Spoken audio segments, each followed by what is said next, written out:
Welcome to my channel. Sebelum kalian lanjut nonton video ini, jangan lupa like, comment, dan subscribe. Nah, di sini saya mendapat tugas dari dosen saya untuk menjelaskan materi tentang adab terhadap lingkungan dan alam. Menjaga alam dan lingkungan itu sudah kewajiban bagi setiap individu, maupun itu manusia, lautan, hewan, tumbuh-tumbuhan, hutan, gunung-gunungan, itu wajib dijaga dengan baik dan dilestarikan dengan baik. Nah, bagaimana hukumnya jika seseorang sengaja merusak alam? Nah, secara ilmu fikih itu hukumnya adalah haram. Karena jika seseorang merusak dengan sengaja,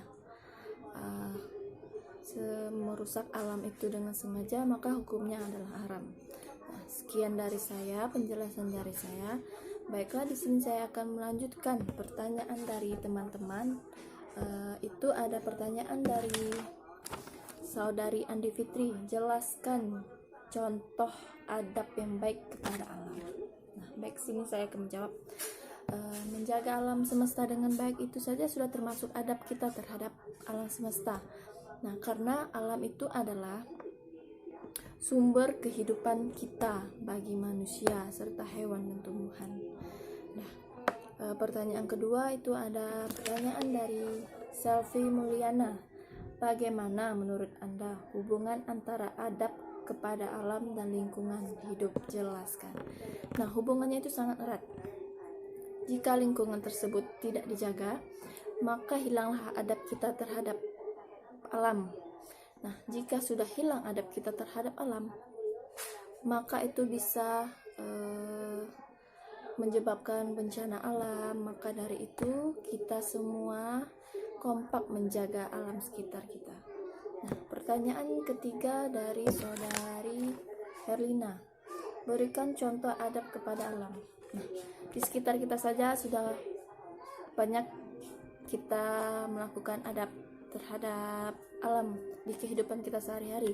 Contohnya kita membuang sampah pada tempatnya,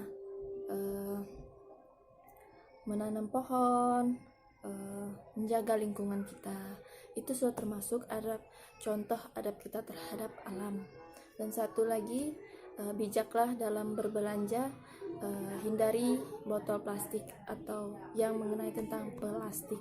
Nah, pertanyaan keempat itu ada pertanyaan dari Hairunisa. Pertanyaan Hairunisa ini sama dengan pertanyaan Ine atau Risma dari Skitrineta. Itu pertanyaannya adalah bagaimana cara beradab kepada alam dan lingkungan hidup? Berikan contohnya. Itu contohnya, jangan membuang limbah ke sungai. Nah, saya tekankan sekali lagi, bijak dalam berbelanja, hindari plastik, botol plastik, sangkek plastik, kantong plastik. Itu pada baiknya kita hindari. Nah, pertanyaan selanjutnya dari saudara Ridho. Bagaimana cara kita untuk menghargai alam dan lingkungan? Nah, bagaimana cara kita menghargai alam dan lingkungan? Ya, dengan cara kita membersihkan lingkungan, menjaga kebersihan, membuang sampah tadi, sama seperti jawaban yang teman-teman tadi. Kita harus menjaga kebersihan, pokoknya menjaga alam, jangan membuang sampah sembarangan, itu kuncinya. Terus pertanyaan selanjutnya dari Bang Kemas, apakah manusia itu bisa hidup tanpa alam? Nah, pertanyaan yang baik. Bumi dan seisinya itu bisa hidup tanpa manusia, sedangkan manusia belum atau tidak bisa hidup tanpa bumi serta seisinya. Berarti kita tidak bisa hidup tanpa bumi dan tanpa seisinya. Nah, pertanyaan selanjutnya dari saudara Saini. Jelaskan adab kepada alam. Baiklah, sini saya akan menjawab pertanyaan dari saudara Saini. Sebelumnya adab menjaga, jelaskan bagaimana cara menjaga, bagaimana cara beradab kepada alam. Nah, seperti pertanyaan yang sesudah seperti potong ya, seperti pertanyaan yang tadi, saya menjelaskan bahwa adab menjaga alam itu ya seperti kita menjaga lingkungan, melestarikan tumbuh-tumbuhan, hewan, dan menjaga alam sekitar kita, itu sudah termasuk adab kita terhadap alam. Nah, pertanyaan selanjutnya dari saudari Laila, jika manusia sengaja merusak alam, apa hukumnya? Nah, tadi kan saya sudah menjelaskan, jika seseorang yang sengaja merusak alam, itu adalah hukumnya haram. Baiklah, saya menjawab pertanyaan dari saudari Yuliandini. Alam adalah segala sesuatu yang ada, ia dianggap ada oleh manusia di dunia ini selain Allah Subhanahu wa Ta'ala dan zatnya serta sifatnya. Baiklah, selanjutnya saya akan menjawab pertanyaan dari saudara Terja Sonia. Dari mana air berasal padahal belum ada awan yang bisa menghasilkan hujan dan belum ada langit yang bisa menahan uap air? Singkat saja saya jawab, itu berasal dari arasinya Allah. Dan selanjutnya pertanyaan dari saudara Latiful Ansori, apa kaitannya alam, manusia, dan Al-Quran? Nah, kita hidup di dunia ini diberi 3 sistem. 1 sistem Al-Quran, 2 sistem sosial atau manusia, 3 sistem alam. Nah, peran manusia itu adalah sebagai khalifah Allah di bumi. Nah, kalau peran Al-Quran itu sebagai petunjuk atau pedoman. Nah, jadi kita sebagai manusia yang diberi akal serta pikiran, itu kita harus kita mengikuti petunjuk dari Al-Quran itu untuk menjaga alam semesta kita. Nah, pertanyaan selanjutnya dari saudara Zikin, berikan contoh ayat yang bersangkutan dengan adab alam.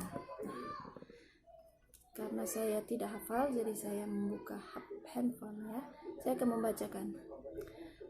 Di sini ada ayat. Bismillahirrahmanirrahim. Tilka ayatullahi nasluha alaika bilhaq wa mallahu yuridu zulman lil alamin.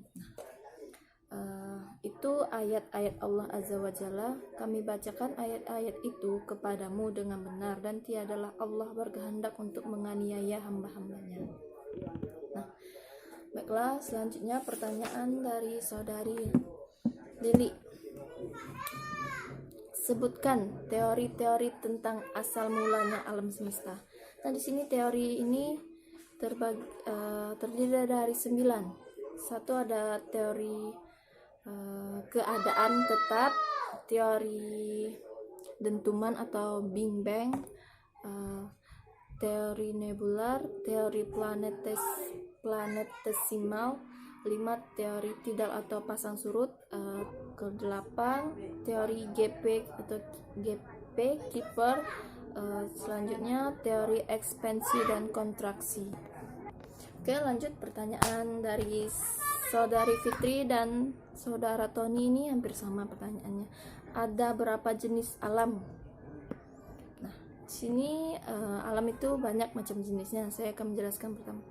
Saya akan menyebutkan di sini ada alam gaib dan alam syahadah. Alam syahadah itu ialah alam semesta kita ini.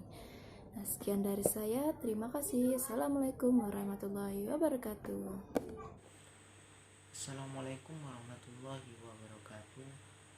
Alhamdulillahirabbil alamin, wassalatu wassalamu ala asyrofil anbiya'i wal mursalin sayyidina Muhammadin wa ala alihi washabbihi ajmain. Baiklah, perkenalkan, nama saya Rifki Hidayatullah. Saya dari UKL PAI 3D. Pada kesempatan kali ini saya dari kelompok 6 dengan saya Rifki Hidayatullah dan teman saya Rizka Triandani. Baiklah, saya di sini akan membahas mengenai adab terhadap alam dan lingkungan sekitar. Langsung saja, apa sih itu adab? Nah, adab adalah norma atau aturan mengenai sopan santun yang berdasarkan atas aturan agama, terutama agama Islam. Norma tentang adab ini digunakan dalam pergaulan sehari-hari, antar masyarakat, antar teman, antar teman kerja, antar negara, dan antar kaum. Nah, sebutan orang beradab sesungguhnya berarti bahwa orang tersebut mengetahui aturan tentang sopan dan santun yang ditentukan dalam agama Islam. Nah, namun dalam perkembangannya, kata beradab dan tidak beradab dikaitkan dari segi kesopanan secara umum dan tidak khusus digabungkan dalam ajaran agama Islam. Nah, kemudian bagaimana sih adab kita yang seharusnya yang kita lakukan terhadap alam dan lingkungan sekitar kita? Nah, yang pertama yang dimaksud lingkungan di sini adalah segala sesuatu yang berada di sekitar kita, baik itu manusia, binatang, kemudian tumbuh-tumbuhan, dan juga benda-benda yang tidak bernyawa lainnya. Nah, pada dasarnya akhlak yang diajarkan dalam Al-Quran terhadap lingkungan bersumber dari fungsi manusia sebagai khalifah. Nah, kekhalifahan menuntut adanya interaksi antara manusia dengan sesamanya dan manusia terhadap alam. Nah, kekhalifahan mengandung arti pengayoman, pemeliharaan, serta pembimbingan agar setiap makhluk mencapai tujuan penciptaannya. Dalam pandangan agama Islam, seseorang tidak dibenarkan memetik buah sebelum buah tersebut matang. Kemudian tidak diperbolehkan juga memetik bunga sebelum bunga tersebut mekar. Karena hal ini berarti tidak memberi kesempatan kepada makhluk untuk mencapai tujuan penciptaannya. Nah, adab yang seharusnya kita lakukan, yang dapat kita lakukan terhadap alam dan lingkungan sekitar antara lain yaitu melarang penebangan pohon secara liar. Nah, kita harus ketika kita ingin memanfaatkan alam sekitarnya, seperti kita mengambil kayu, maka kita harus memilih kayu yang benar-benar sudah siap untuk dipakai. Kemudian kita tidak boleh setelah kita menebang, mungkin kita tidak boleh langsung membiarkan saja, tetapi kita harus menggantinya dengan tanaman yang baru. Nah, kemudian yang kedua yaitu melarang perburuan binatang secara liar. Nah, yang ketiga melakukan reboisasi. Kemudian yang keempat mengendalikan erosi. Kemudian yang kelima membuat cagar alam dan suaka marga satwa. Kemudian 6 melarang membuang sampah sembarangan. 7 merawat fasilitas umum dengan baik. Yang kedelapan menetapkan tata guna lahan yang lebih sesuai. Kemudian yang 9 memberikan pengertian yang baik tentang lingkungan kepada seluruh lapisan masyarakat. Nah, maksudnya di sini ialah kita memberitahu kepada masyarakat bagaimana sih pengolahan lahan dengan baik atau pengolahan alam dan lingkungan yang baik agar ekosistem dari alam tersebut tetap terjaga. Nah, kemudian yang ke-10 yaitu memberikan sanksi-sanksi terhadap bagi pelanggar-pelanggar yang saya sebutkan di atas tadi. Nah, tapi kita tidak saja harus memberikan sanksi-sanksi, tetapi kita harus mempertegas dan menegakkan hukum-hukum bagi si pelanggar tadi. Nah, selain itu kita juga harus memperhatikan dan merugikan penciptaan alam. Nah, Allah berfirman dalam Quran surat Al-Imran ayat 190. A'udzubillahi minasyaitonirrajim. Bismillahirrahmanirrahim. Inna fi khalqis samawati wal ardh wa ikhtilafil laili wan nahari la ayatin li ulil albab. Nah, artinya sesungguhnya dalam penciptaan langit dan bumi dan silih bergantinya malam dan siang terdapat tanda-tanda bagi orang yang berakal. Nah, kemudian yang dapat kita lakukan juga yaitu memanfaatkan alam beserta isinya, karena Allah ciptakan alam sekitar ini untuk kita dapat manfaatkan dengan sebaik-baiknya. Dalam Al-Quran Allah juga berfirman, Bismillahirrahmanirrahim. Alladzi ja'ala lakumul arda firasan was samaa'a binaa'a wa anzala minas samaa'i maa'an fa akhraja bihi minats thamarati rizqan lakum fala taj'alu lillahi andadan wa antum ta'lamun. Shadaqallahu azim. Artinya, dialah yang menjadikan bumi sebagai hamparan bagimu dan langit sebagai atap, dan dialah yang menurunkan air hujan dari langit, lalu dia menghasilkan dari air hujan itu buah-buahan sebagai rezeki untukmu. Karena itu janganlah kamu mengadakan tandingan-tandingan bagi Allah padahal kamu mengetahui. Baiklah, itu sedikit penjelasan dari saya mengenai bagaimana sih kita harus beradab terhadap alam dan juga lingkungan sekitar kita. Selanjutnya saya ingin menjawab beberapa pertanyaan dari teman-teman sekalian yang telah bertanya. Yang pertama dari Rizky Ripazo, di mana pertanyaannya, bagaimana pandangan Islam tentang lingkungan hidup? Nah, agama sebagai sumber nilai dalam perubah alam menjadi sumber kehidupan yang positif atau manfaat maupun negatif atau mudarat. Sebagian ahli pikir mencoba menggunakan Islam sebagai sistem nilai dan norma untuk memecahkan masalah kehidupan seluruh makhluk di bumi ini sebagai ungkapan rasa tanggung jawab. Rasa tanggung jawab yaitu yang telah disebutkan di atas tadi, bahwa yaitu tanggung jawab kita sebagai khalifah di muka bumi ini. Nah, kemudian lingkungan hidup merupakan satu kesatuan sistem yang memiliki hubungan yang sangat banyak dengan penghuni, banyak interaksi dan kolerasi. Lingkungan hidup dalam pandangan Islam tidak terlepas dari proses penciptaan Allah yang tidak secara kebetulan. Kejadian alam semesta yang sistematik mengarahkan manusia agar hidup menghayati wujud keesaan dan kebesaran Allah. Mengingat karena semua kerusakan atau pencemaran lingkungan disebabkan oleh ulah manusia, maka amar ma'ruf nahi munkar adalah cara terbaik untuk menanggulangi hal tersebut dengan tinjauan secara teologis dan fenomenologis. Baiklah, itulah pandangan Islam terhadap lingkungan hidup. Kemudian pertanyaan yang kedua dari Putri Rahmawati, di mana pertanyaannya, bagaimana antisipasi bagi mereka yang berlebihan melakukan kerusakan di muka bumi dan alam sekitar?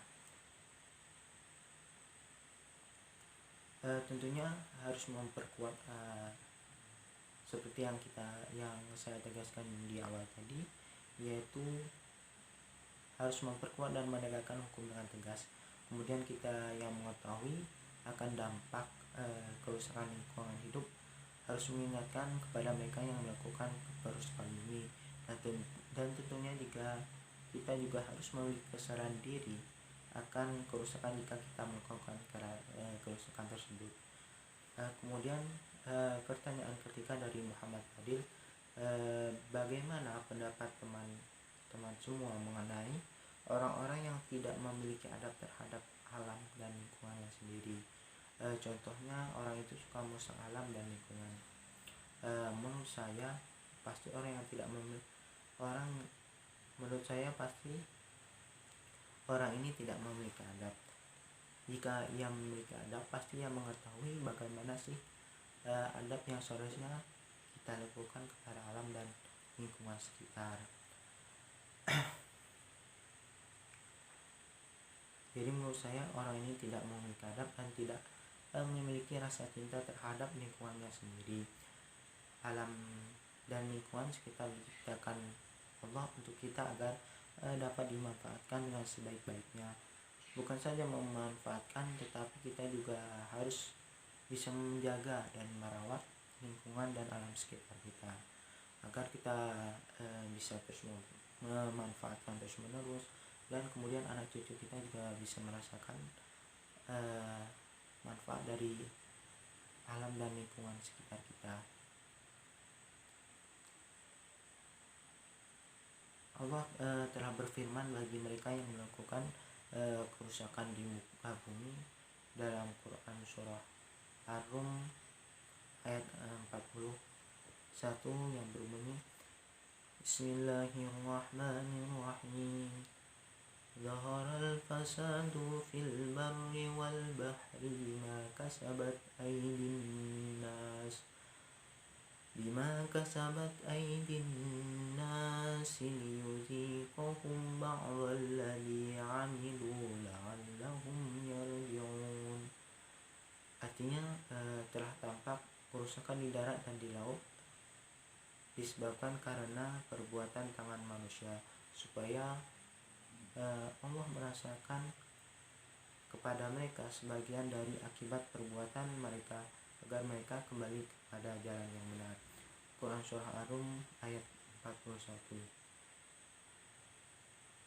Kemudian pertanyaan yang selanjutnya, pertanyaan dari Mu'allimatu Salihah, di mana pertanyaannya, bagaimana jika ada orang yang beradab atau mempunyai adab namun ia merusak alam? Coba jelaskan. Pertanyaannya hampir mirip dengan pertanyaan yang telah saya jawab tadi. Jadi menurut saya orang yang beradab seharusnya ia tahu bagaimana ia harus beradab terhadap masyarakat sekitar, terhadap lingkungan, dan terhadap alam sekitarnya. Kemudian untuk pertanyaan selanjutnya, bagaimana manusia menjaga lingkungan sekitar kita agar tidak mudah tertimpa bencana? Nah, banyak cara yang bisa kita lakukan agar lingkungan kita tidak mudah tertimpa bencana. Contoh kecil saja, dengan kita tidak membuang sampah di sembarang tempat, karena banyak hal yang dapat disebabkan oleh perlakuan kita ketika kita membuang sampah sembarangan, seperti banjir, kemudian tercemarnya lingkungan sekitar, tercemarnya lingkungan sekitar yang menyebabkan ekosistem di lingkungan tersebut mati, dan mungkin masih banyak lagi yang dapat ditimbulkan dari perlakuan kita membuang sampah sembarangan. Baiklah, pertanyaan selanjutnya, tolong berikan contoh bagaimana cara memanfaatkan hutan dengan baik dan benar. Nah, mungkin pertanyaan ini sudah saya jawab di penjelasan saya tadi, yaitu contohnya seperti kita memanfaatkan batang pohon untuk kebutuhan kita seperti membangun rumah, kemudian membuat perabot lain dan sebagainya. Kita harus memilih pohon yang benar-benar siap untuk kita pakai. Kemudian setelah kita menebang pohon tersebut, kita tidak boleh membiarkannya saja, tetapi kita harus mengganti dengan pohon baru atau melakukan penghijauan. Nah, kemudian pertanyaan selanjutnya, coba Anda sebutkan hadis yang menjelaskan adab kita kepada alam atau lingkungan hidup. Nah, Nabi Muhammad SAW mengimbau kepada umat Islam agar senang menanam tanaman atau pohon untuk berbagai kepentingan, baik untuk kepentingan konsumsi atau pangan, kemudian kepentingan penanggulangan lahan kritis, maupun untuk kepentingan lainnya. Di dalam sebuah hadis diterangkan, Bismillahirrahmanirrahim, qala Rasulullah sallallahu alaihi wasallam, ma min muslimin yagrisu arsan aw yazra'u zar'an fayakulu minhu tayrun aw insanu aw bahimatun illa kana lahu bihi sadaqah, rawahul Bukhari wa Muslim wa Tirmizi. Nah, arti hadis dari atas tadi yaitu Rasulullah SAW bersabda, tiadalah seorang dari kalangan orang Islam yang menanam tanaman atau menabur benih tanaman, kemudian burung ataupun binatang ternak memakan buah tanaman itu kecuali baginya memperoleh pahala sedekah. Hadis riwayat Bukhari, Muslim, dan Tirmizi. Baiklah, mungkin itu saja penjelasan dari saya dan menjawab pertanyaan dari teman-teman. Baiklah, itulah hasil penjelasan dari makalah kami kelompok 6. Baiklah, jika terdapat kesalahan atau kehilafan dalam penyampaian penjelasan kami berdua, kami memohon maaf yang sebesar-besarnya. Saya akhiri dengan ucapan wabillahi taufik wal hidayah. Wassalamualaikum warahmatullahi wabarakatuh.